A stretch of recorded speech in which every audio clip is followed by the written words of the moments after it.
Mga bro, isa na namang game-changing development para sa Philippine Coast Guard.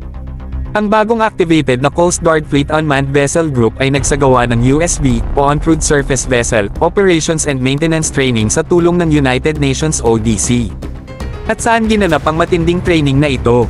Aboard BRP Batangas, SARV 5605, mismo sa Manila Bay. Malinaw na seryoso ang Philippine Coast Guard sa pag-adopt ng makabagong teknolohiya para sa maritime security. Alam nating lahat na hindi biro ang bantang hinaharap natin sa ating karagatan, mula sa piracy hanggang sa illegal fishing at iba pang transnational crimes. Kaya ang paggamit ng USVs o Uncrewed Surface Vessels ay isang malaking hakbang para mapalakas ang maritime patrols natin. Mas matipid ito kumpara sa tradisyonal na patrol ships, at dahil wala itong onboard crew, mas kayang magsagawa ng high-risk missions nang walang direct danger sa ating Coast Guard personnel.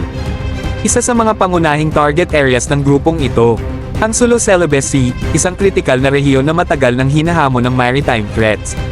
Kung maisa sa ayos ng husto ang USV operations, malaking tulong ito sa pag-monitor at pagpapatrolya sa mga waters natin na madalas gamitin ng smugglers, human traffickers, at iba pang criminal elements.